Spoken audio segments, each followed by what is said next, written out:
vai assistir a próxima palestra, Mitologia do Planejamento Estratégico.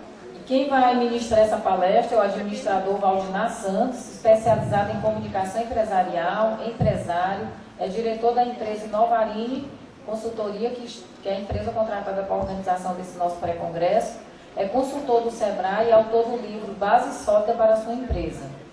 Ao final da palestra, abriremos para perguntas e respostas. Vamos receber agora o Valdinar com a salva de palmas.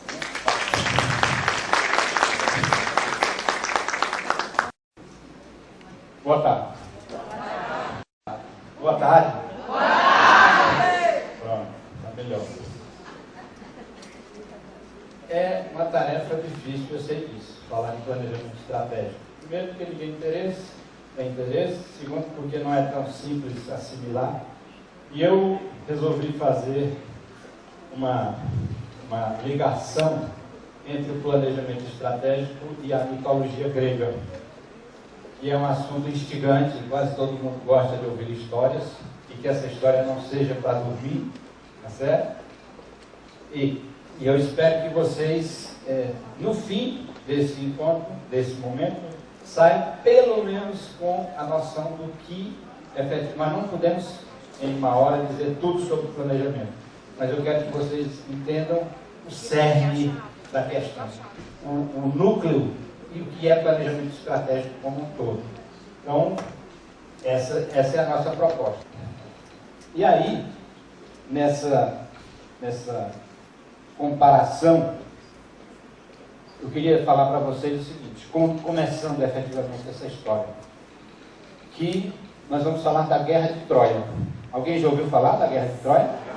Claro, quem não ouviu falar? Inclusive, houve um filme recentemente, quero crer que cerca de 5 anos para trás, ou talvez mais, que o Brad Pitt era o personagem Aquiles, que foi efetivamente quem,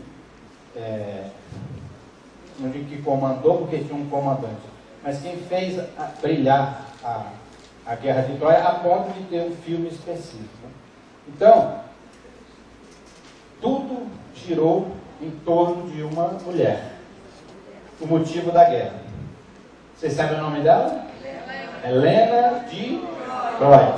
Helena de Troia. Então, ótimo que nós estamos sabendo do que estamos todos falando, né?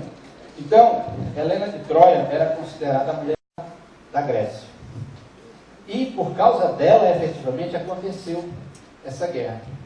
Só que, voltando uns passos, algum tempo atrás, a gente descobre que o motivo não foi necessariamente Helena. Foi um concurso de beleza que houve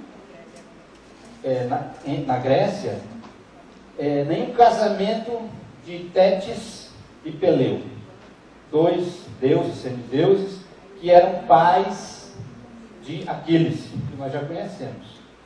Se vocês quiserem chamar de Brad Pitt, podem chamar, mas o Aquiles era filho de Tétis e Peleu. E aí aconteceu de eles convidarem todos os deuses para essa festa, os semideuses, os humanos, porque havia uma mistura muito grande de convivência de humanos, semideuses e deuses, enfim. Então todos foram convidados. Mas não foi convidado uma deusa chamada Eris, também era chamada de Erínia, e também era chamada de deusa da encrenca, deusa da discórdia. Esse era o nome dela, deusa da discórdia. E ela, infeliz, zangada com essa história, pegou um pomo de ouro, ou seja, uma maçã de ouro, e lançou, entregou para alguém na festa e disse, nessa festa, que ela não foi convidada, e disse, olha, essa joia é para a mulher mais bela. As mulheres deusas, né, que estavam dentro. Não é o caso de Troia, de Helena ainda. E aí, muitas se habilitaram a receber essa joia. Mas só 3, efetivamente, se destacaram. São essas aqui. Uma delas era que era simplesmente a mulher de Zeus. Ela também era conhecida como Juno. A outra, Afrodite, Vênus, e era a deusa, conhecida como deusa dos prazeres, do amor, né? E Atena, que era uma mulher mais enérgica, e o negócio dela era lutar, era a guerra, ela tinha inclusive armadura. E as três queriam ser. Sou eu, sou eu, sou eu. Quem iria decidir? Zeus, o Deus Supremo, porque decidia tudo, né? E o que aconteceu? Ele, nessa fria, eu não vou entrar. Como é que tem três mulheres e a mulher dele está no meio? Você imagina, né? Se ele fosse escolher outra. E ele disse, então vamos fazer o seguinte: quem vai decidir esse concurso é Paris. Paris. Quem era Paris? Um pastor. E não era qualquer pastor. E não é desses pastores que vendem a própria fé. A fé que a gente tem, eles vendem para a gente mesmo. Não é desse. É pastor de ovelhas. E não era qualquer pastor de ovelhas. De Príamo. Príamo era o rei de Troia. Só que ele não vivia em Troia, ele vivia na Grécia, nesse monte Ida, onde ele estava. E Deus entregou: tome, faça o que tem que ser feito. Decida qual é a... Olha que frio. Começaram a assediá-lo para que ele decidisse, Então, Juno era, né, que era a mulher de Zeus, disse: se você me fizer e designar a mulher mais bela, a deusa mais bela, você vai ter poder e dinheiro, muita riqueza. Isso para influenciar o voto, né? Isso tem alguma coisa a ver com o que hoje a gente vê aí nas emendas parlamentares, né? E o seu voto é vendido para aquilo que você já tem direito, que é a emenda parlamentar. Pois bem, e Afrodite disse: olha, se você me fizer a deusa mais bela, você vai se casar com a mulher, e aí não era deusa, né, mas a mulher mais bela da Grécia, da região toda.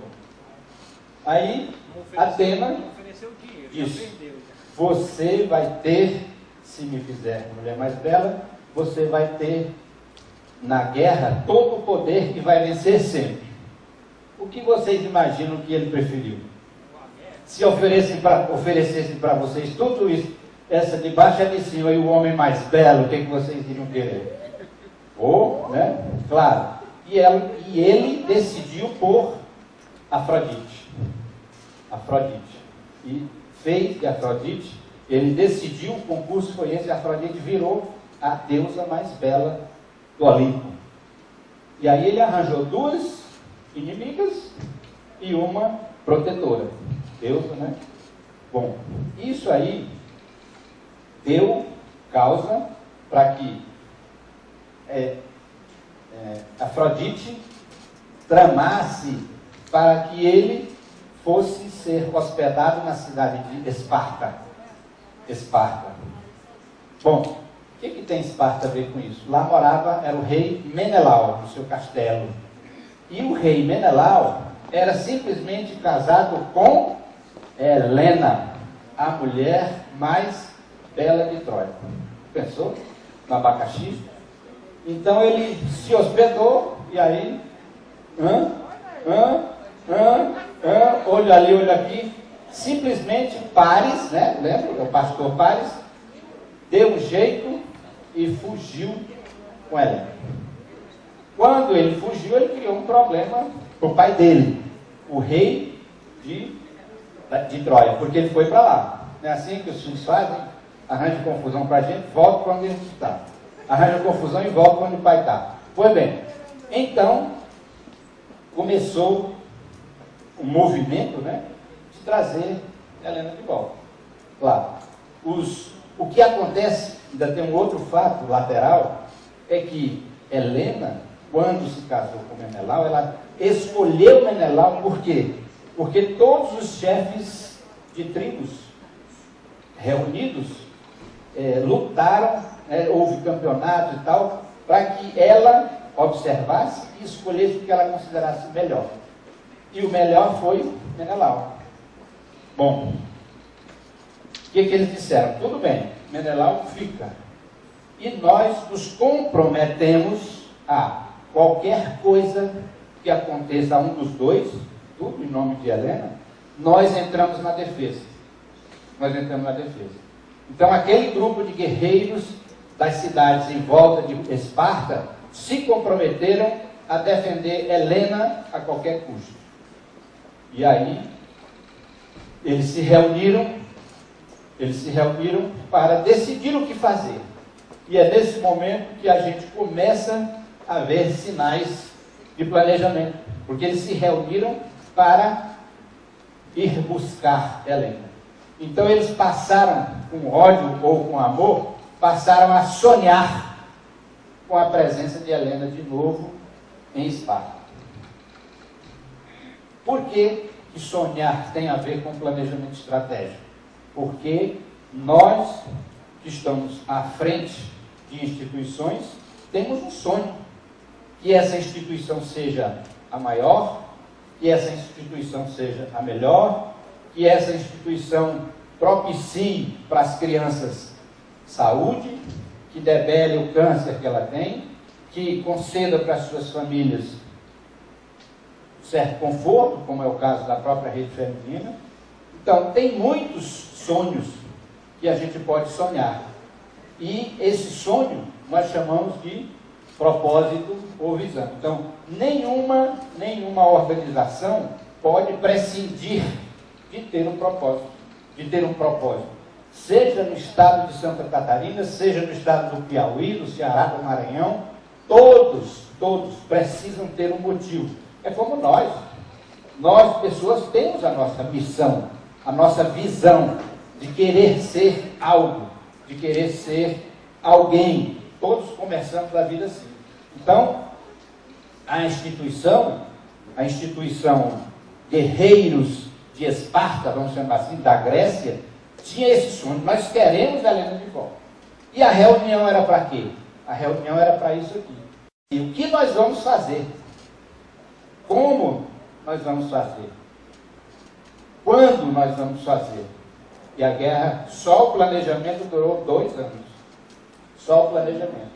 E aí eles decidiram, aqui, no que, como, quando e com que recursos, decidiram um líder. Quem é que vai ser o líder dessa organização? Dessa luta que nós vamos estabelecer. Então, quando nós temos um sonho, se nós ficarmos apenas sonhando, esse sonho vai para onde? Para lugar nenhum. Nós não vamos realizar nada. Então é preciso que a gente responda essas perguntas aqui. E no instante que nós respondemos essas perguntas, nós estamos definindo a missão. Nós temos a missão de ir buscar Helena. Nós temos, voltando para o nosso ambiente, nós temos a missão de fazer com que essas crianças tenham melhores dias de vida. Se você pensar nas empresas comerciais, todas elas têm uma postura voltada para isso aqui. Elas têm um sonho. Qual seria o sonho do McDonald's? Né? Ser reconhecido como a empresa mais rápida em servir sanduíche. Estou só dando algo, eu não vou dizer exatamente qual é a missão. E qual é a missão? Fazer bem feito, para que você perceba isso. Então, do mesmo jeito, nós temos aqui o nosso propósito, no caso desse grupo, de trazer, de ver Helena aqui de volta. E para concretizar isso, nós temos que cumprir uma missão. A missão é ir buscar, como as respostas estão aqui. Então, esses são ingredientes de um conjunto que nós vamos, no fim, definir como o núcleo do planejamento estratégico. Se vocês saírem daqui hoje, dessa pouca hora que nós estamos juntos, percebendo o núcleo do planejamento estratégico, eu não preciso falar nenhuma palavra técnica para que vocês percebam isso. E isso já vai me deixar muito feliz, se isso for possível. Tá certo? E aí, enquanto nós estamos trabalhando a missão, né, a visão nossa, e executando efetivamente com competência isso, vem a questão do suporte. Como é que nós chegamos aqui? Né? Na visão, nós fazemos... nós cumprimos a visão e cumprimos a missão com os valores que nós temos. O que são valores? Quem é que sabe o que é valor? Valor é só coisa positiva? Não. Quem está lá dentro de uma cadeia tramando contra quem está fora, olha, não é nem para estar liberto, né? Dentro da cadeia está tramando contra quem está fora, tem os seus valores. Só que são valores que não são aceitos pela sociedade. Não é isso? Então, definir valores para nós é que haja um padrão de comportamento que seja aceitável pela sociedade. Então, os valores, de onde é que vêm os valores? Os valores vêm da família, em primeiro lugar. Não é isso? Quando a gente nasce, que os nossos pais começam a dizer, meu filho, seja isso, seja aquilo, ou não seja isso, não seja aquilo. Você vai para a escola também dá elementos para você continuar assim. Então, isso são valores. As organizações, para terem sucesso, precisam ter valores. Vocês não conhecem, mas devem ter organizações nas cidades de vocês também, muito grandes. E um dos nossos patrocinadores aqui é a Onyx Jeans, que vai dar esse puxão amanhã. Tem uma pessoa à frente, chamada Seu João Claudino. Seu João Claudino, quando fala da empresa dele, todos nós não temos questionamento. Por quê? Porque é Seu João. Ele só aplicou essa vida toda que ele tem, no mais talvez 80 anos já que ele tem, ensinamentos que até nós, que não somos da empresa dele, aprendemos. Então isso aqui é valor. Valor aceitável pela sociedade. Então no instante em que você põe uma empresa, você leva para dentro esses valores. E eles lá, o que foi que eu disse? Que eles se comprometeram de defender a Helena. Então, foi um valor. Comprometimento ou compromisso. Eles, para executar isso aqui, precisam do apoio dos valores. E os valores que foram definidos, né, mesmo que empiricamente, um deles era o comprometimento. E aí eu lembro dos valores que a Rede Feminina adotou aqui, que na verdade está escrito comprometimento e compromisso seriam basicamente a mesma coisa, né? Credibilidade, organização e respeito à pessoa. Esses são os valores que foram definidos no planejamento estratégico, que precisa ser revisto, como a própria presidente falou, que o Márcio comentou pela manhã, né? Que um planejamento estratégico, para ser válido, ele precisa ser permanentemente revisto. Porque, ora, essa guerra durou 10 anos. 10 anos. Imagina se não houvesse uma reciclagem, uma renovação de procedimentos. Nós vamos chegar ao fim dessa história e vocês vão perceber que há efetivamente uma conexão. Né? Porque o que foi respondido naquele comum? O que nós vamos fazer? Buscar a Helena. Como nós vamos fazer? Vamos fazer novas embarcações, vamos comprar armas nos Estados Unidos, vamos comprar, enfim, o que for. Né? Então, toda a estrutura precisou ser montada. E no instante em que essa estrutura precisava ser montada, então eu tenho aqui, digamos, um problema. Eu tenho que resolver isso aqui. Os valores já foram definidos e dão apoio à visão e à missão. Agora, o que nós vamos fazer? O que nós vamos fazer, eu respondo com isso aqui. Objetivos. Então, qual é o objetivo? Fabricar 1000 naus, 1000 embarcações para a gente aportar em Troia. Comprar as armas ou fabricar as armas. Cada um desses são partes de um objetivo maior. Então, aqui nós temos um panorama geral do que é o planejamento estratégico. Não está completo, é claro, nem vai estar, porque nós vamos tratar só do essencial. Então, nós temos o propósito, a visão baseada nos valores e definimos os nossos objetivos. Vamos trazer para a nossa realidade. A rede existe porque dá o sonho de ver as crianças curadas do câncer. E o que nós vamos fazer para isso? Para poder chegar lá? Bom, nós vamos fazer ações de mobilização da sociedade, né, de captação de recursos. Cada um desses é um objetivo. E aí nós definimos, vamos criar uma ação chamada Magic Day, de sucesso, que já está em Teresina, está crescendo a cada vez. Atrás disso, tem N atividades para fazer, tem N objetivos para fazer. Esse aqui, esse trabalho que nós estamos aqui, nós começamos em maio. Nos sentado foi para decidir que seria definir palestras. Tudo isso é parte do planejamento. Se ele não é feito estritamente dentro da regra que é para ser, mas precisa ter o mínimo de anotações. Nós fizemos um projeto que descreveu efetivamente, que levantou custo. Então nós respondemos o que, como, quando, tudo isso foi definido para que esse momento aqui, palavra que é preponderante. Por isso é que é chamado de planejamento estratégico, é porque tem estratégia pelo meio. E o que vem a ser estratégia? Estratégia, como palavra, é uma palavra grega. Uma palavra grega, e ela define exatamente ações voltadas para obter um resultado. Um caminho para a gente alcançar determinado resultado. Bom, e é só isso? Era interessante que a gente percebesse, veja que eu estou, mas vocês aqui estão em busca da paz, cuidando das crianças, cuidando dos adultos, cuidando da necessidade que eles têm, das famílias, e na paz. E eu estou vinculando isso com uma guerra. Não contra a ciência? Não é não.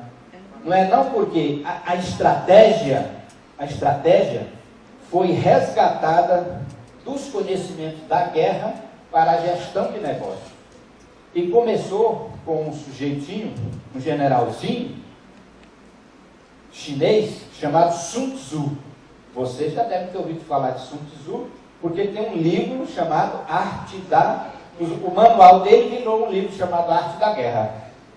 Então a arte da guerra passou a ser ensinamentos para as empresas. Então alguns teóricos descobriram isso e trouxeram. Porque quando você está na guerra, tem inimigo, né, você tem o seu lado, tem o inimigo e tem o campo de batalha. Então ele disse, olha, se você se conhecer e não conhecer o inimigo, você tem metade de chance para vencer essa guerra. Se for o contrário, também 50%. Mas, e se você não conhece nem a si nem o inimigo, e é isso que acontece. As empresas não se conhecem, não param para se estudar, para tirar de si, dela própria, né, informações vitais para a sobrevivência dela. Então, você precisa se conhecer. O planejamento é uma discussão do que é a empresa. Então, nós temos Rede Feminina de Combate ao Câncer do Estado A. Vamos sentar aqui e vamos verificar. Vamos descobrir as nossas potencialidades, as nossas fraquezas. Porque quando a gente descobre fraqueza, nós colocamos os antídotos para diminuir essa fraqueza. Vamos descobrir os nossos pontos fortes.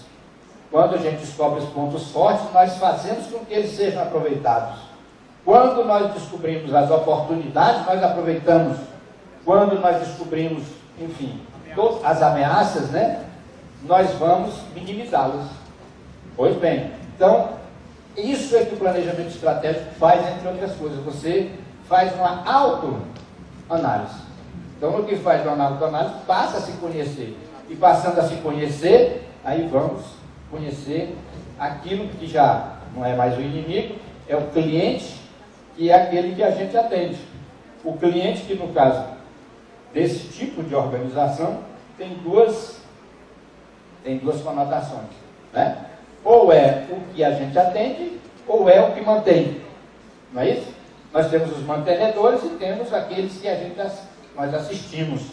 Então, o planejamento estratégico, antes de tudo, é buscar o autoconhecimento para que a gente para que a gente minimize as ameaças que estão lá fora.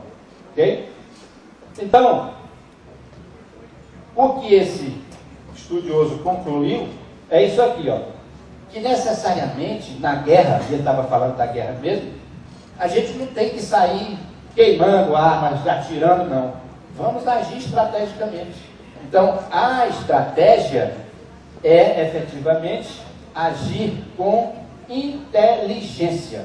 Agindo com inteligência, nós vamos economizar recursos, né? Nós vamos economizar tempo, nós vamos ter um sucesso bem mais cedo do que a gente imagina. Então, planejar é, antes de tudo, diminuir as resistências e diminuir os riscos de prejuízo, ok? Dentro da organização. E aí, eu podia mostrar para vocês esse vídeo. Eu quero, antes de colocar, justificar para vocês. Eu assisti um vídeo de 1h30, mais ou menos, daqueles Doutores da Alegria, certo? E aí eu peguei um extrato essencial que representa muito o trabalho que todos nós fazemos. E eu queria mostrar esse pedacinho para vocês. Talvez 3 minutos ou 4, ok? É mesmo? Mas se a gente vai médico, a gente é o quê? Palhaço!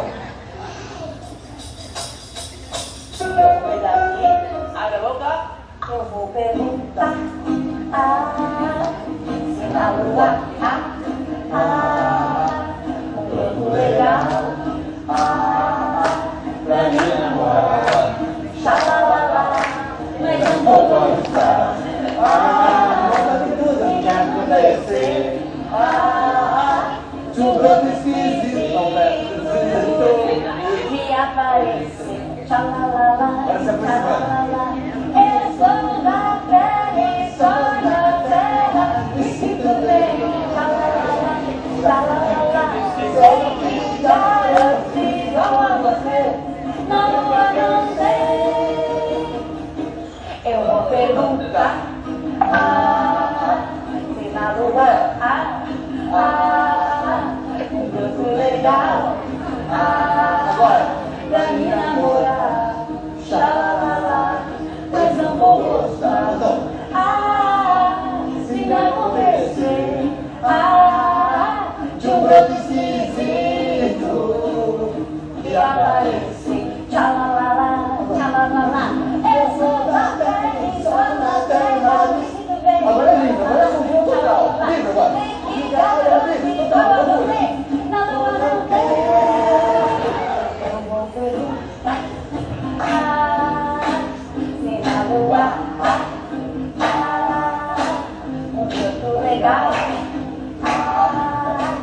Pra me namorar, lá lá lá lá, mas não vou gostar. Sem me acontecer, chegando esquisito,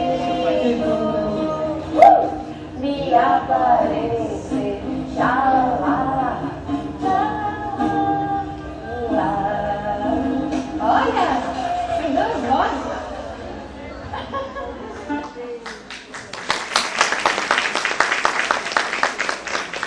É um trabalho que ressuscita, né? Ressuscita. Então, não tem valor esse trabalho que todas vocês fazem. E é isso que é o sonho que todas têm, né? De ver as crianças vivendo uma vida diferente. E, não, mas isso é paliativo. Não.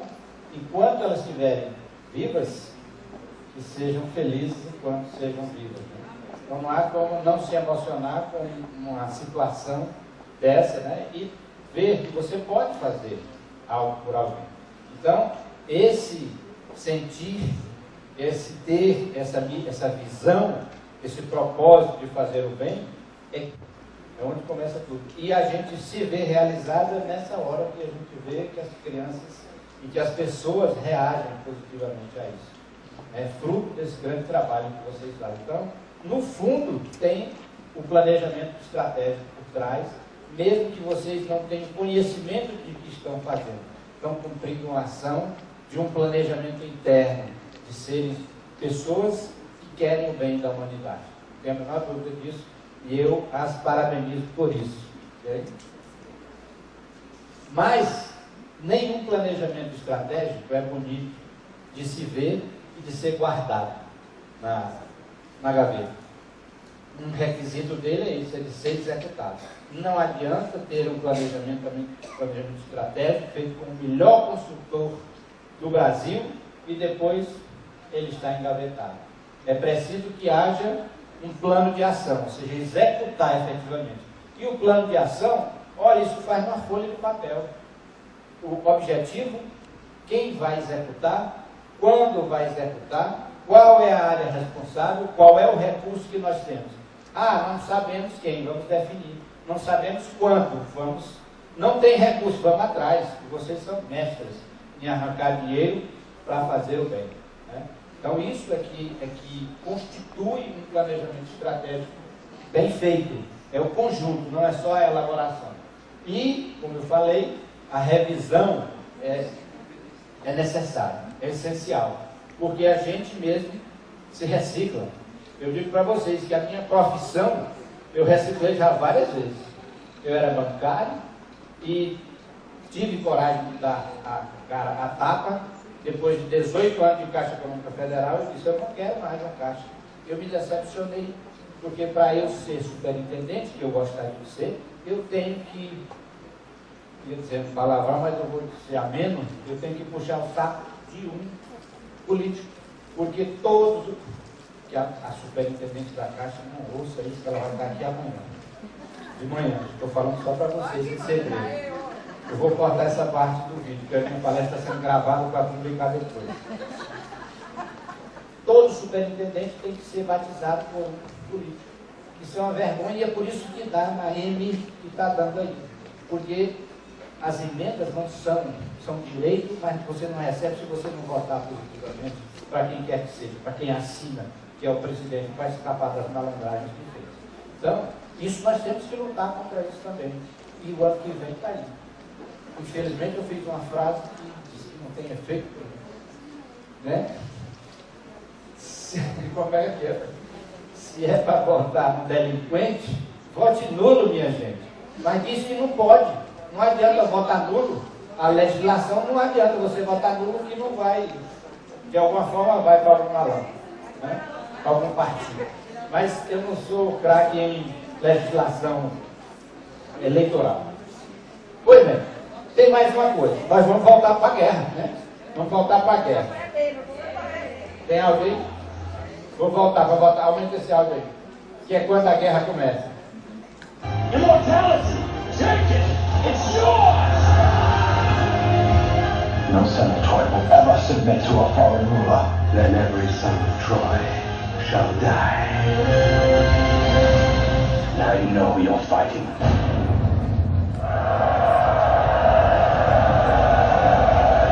A bagaceira.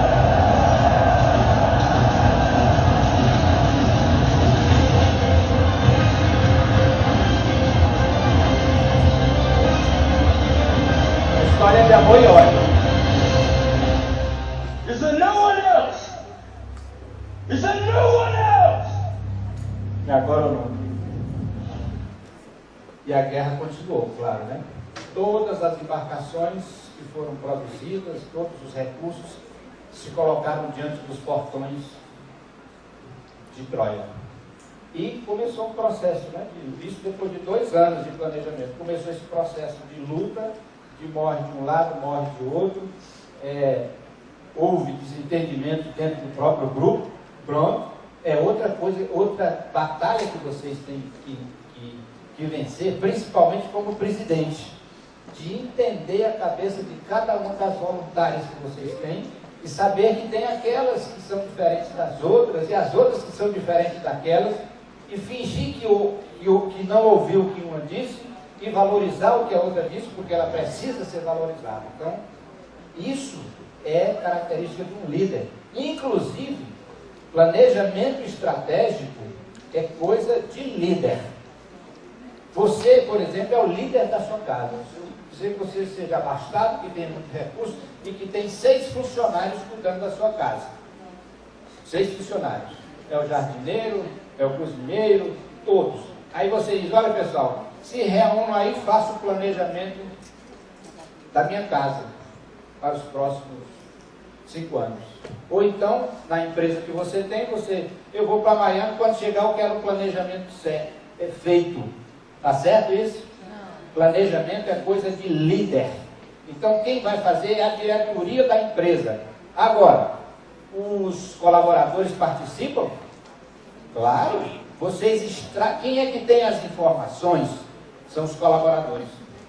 Quem é que deve extrair essas informações? É a diretoria, são os líderes.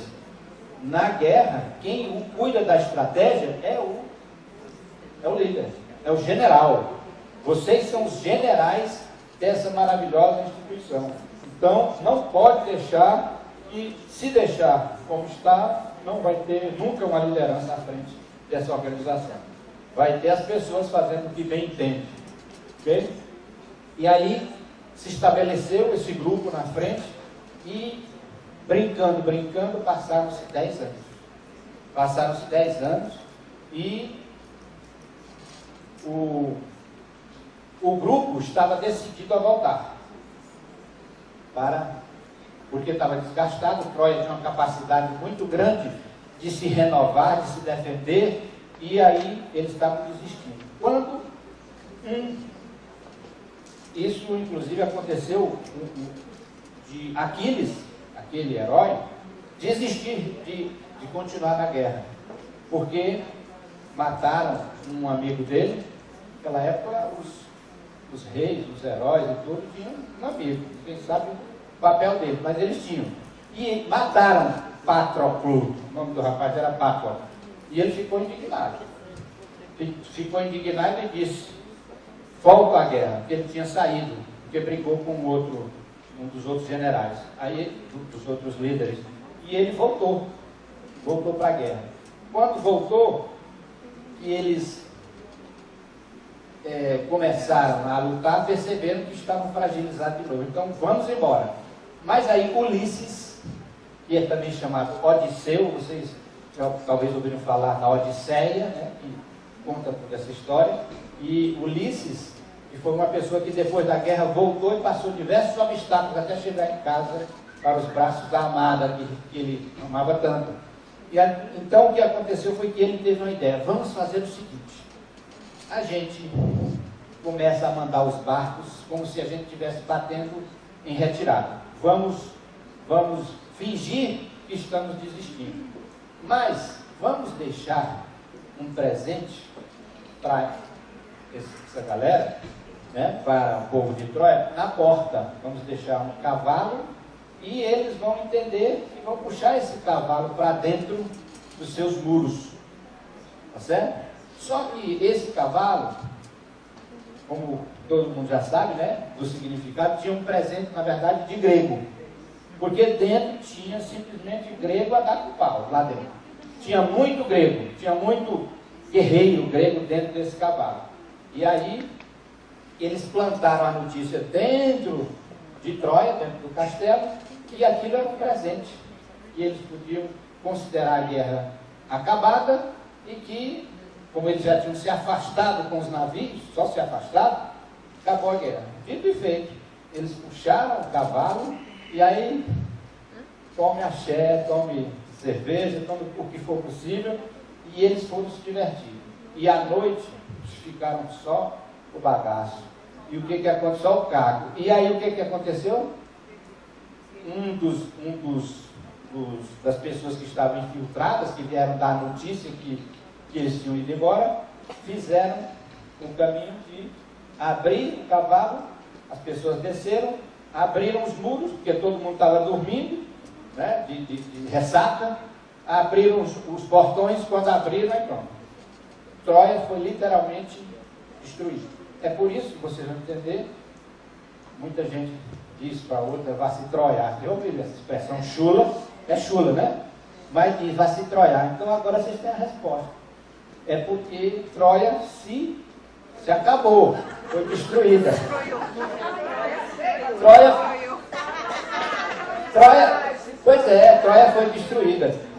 E nessa destruição, o Aquiles começou, ele, enfim, isso, eu estou contando a coisa rápida, mas isso levava meses, anos e tal. Eu sei que aqui ele se envolveu com uma das filhas, irmã de Pares, com uma das filhas de Príamo. E começou a tentar conquistar a paz para ele levar, para ele casar com a moça. Só que nesse meio tempo, Pares, que era o inimigo, né, pegou uma flecha envenenada, orientada pela deusa, aquela deusa que protege ele, e ele deu o título, uma seta envenenada, ele atirou, e essa seta alcançou o calcanhar dele. Né? Agora o que vocês não sabem é por que justo no calcanhar dele ele foi atingido. A mãe dele, Tétis, aquela que iniciou a festa, quando ele nasceu, pegou ele de cabeça para baixo, pegou pelo pé, né, pelos calcanhares, e enfiou no rio do inferno, chama rio do inferno, é só o nome, o rio do inferno, e tirou, ou seja, daqui para baixo ele ficou protegido, mas no calcanhar, e isso hoje é uma alegoria que nós todos temos um calcanhar de Aquiles, né, uma fragilidade, seja do que for, mas nós temos uma fraqueza, que alguém pode pegar, né? Então, pois Pares, soprado aqui pelos orientadores, pela deusa orientadora, atirou uma flecha e matou. O herói do filme morre, né? Então, aí, para ele acaba a guerra. Mas, para Troia, não. Então, o que aconteceu foi que eles venceram efetivamente. E eu queria, ainda não concluí, mas eu queria mostrar para vocês. Aí nós temos, não é jovem desse jeito, mas é apenas uma alegoria, o nosso esposo, marido de Helena, trazendo-a de volta. Trazendo de volta. É claro, eles foram buscar. Então, foi um planejamento que deu certo. Não é isso? Foi um planejamento que deu certo. E teve começo, meio. Foi um planejamento de sucesso que teve começo, meio e fim. Embora ninguém tenha sentado lá para escrever, mas foi feito, efetivamente. E aí eu queria, para vocês não dizerem que eu vim aqui só contar historinhas, só falar, né, que da rede feminina daqui, a missão é atuar com excelência na prevenção e assistir aos pacientes e familiares. Isso tem 10 anos, quando foi? 2010? É um bocado de tempo que está definido. A gente tem que reciclar para ver se está atual. Os valores eu já mostrei para vocês, olha aí, comprometimento, credibilidade. Cada palavra dessa tem um significado que sai do conjunto de pessoas que dirigem a empresa ou a organização. Né? E aqui tem esses projetos, Máquina Feliz, Casa de Apoio, Lar Maria, Médico Day, e tem outros que eu não lembrei de colocar, mas são muitas ações. E tem esse pré-congresso também, que até agora está sendo, eu vou ser, como é que se diz, sem modéstia, está sendo um sucesso. Não é porque eu estou à frente, não, porque à frente estão todas essas mulheres aqui que ficavam buzinando meus ouvidos. Viu? Que ficavam buzinando, faça isso, faça aquilo, faça. Eu sou um mero anotador de coisas, um facilitador. Entendeu? Quem tem as ideias são vocês. Entendeu? Então o planejamento estratégico tem que ser feito por vocês. Não vai ser nenhuma delas sozinhas. As líderes têm que estar juntas e se comprometerem como está aqui. Ok? Então o que é o planejamento estratégico? Ponderação sobre o cenário atual e possíveis cenários. Como é que estamos hoje e o que vamos ser no futuro. Definição de objetivos para todos os níveis da empresa. Você tem o nível estratégico, tem o nível operacional, tem o nível gerencial. Então são 3 instâncias. Estabelecimento de planos de ação. Eu falei, um plano de ação que tem que ter cada ideia, quando ela vai ser feita, por quem vai ser feita, com que recurso vai ser feito. E também programação das atividades desse plano de ação, que é em suma o que eu acabei de falar. E aí, quase acabando, eu queria, sem querer desmerecer o restante das pessoas que estão aqui, de todos os outros estados do Piauí, mas eu quero homenagear o pessoal de Recife, que veio em caravana de 20 e tantas pessoas.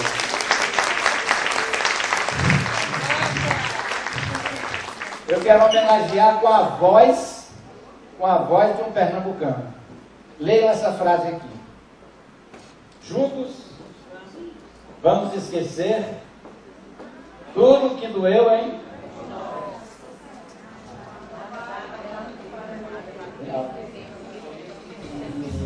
Vou voltar.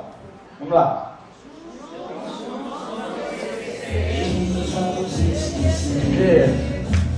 Tudo que doeu em nós, nada vale tanto pra rever o tempo que ficamos sós.